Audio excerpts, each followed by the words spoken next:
Le Sahel. Quand on attaque le Mali, il n'y a pas de pays derrière où on a des intérêts par contre. Si, il y en a un, notamment le Niger. Me semble bien. Et il y a un pays, et il y a un intérêt fondamental, c'est l'uranium, pour évidemment nos industries dans le nucléaire, mais il y a aucune honte à le dire. Et si nous intervenons, comme nous le faisons à travers nos avions et avec nos aviateurs en Irak et en Syrie, mais nous l'assumons pleinement.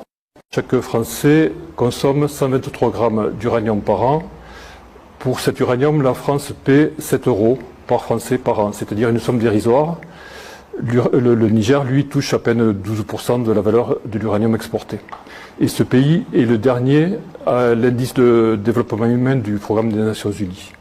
Tout cela, au Niger, la France maintient depuis l'indépendance, depuis 1960, un système que à survie nous qualifions de néocolonial, par une mainmise politique et militaire sur le gouvernement.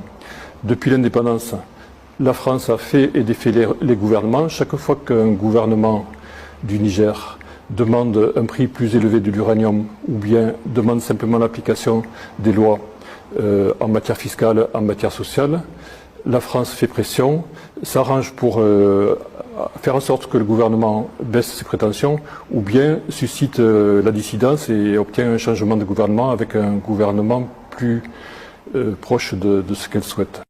Au Niger, un tournant majeur vient de secouer l'équilibre mondial de l'uranium.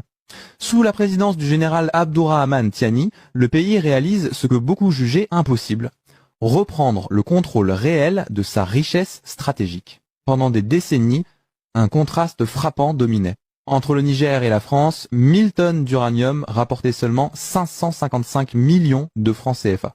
Une somme dérisoire. Surtout quand on découvre la comparaison. Car aujourd'hui, avec la Russie, la même quantité d'uranium vaut 102 milliards de francs CFA.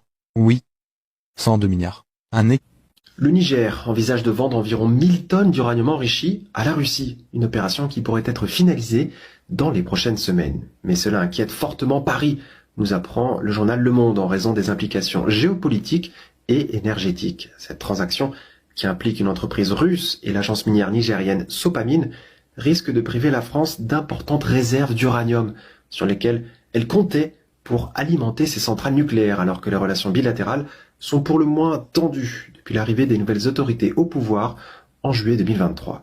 Paris craint non seulement une perturbation de son approvisionnement stratégique, mais aussi un renforcement de l'influence russe en Afrique de l'Ouest, au moment où l'Union européenne cherche à diversifier ses sources d'énergie.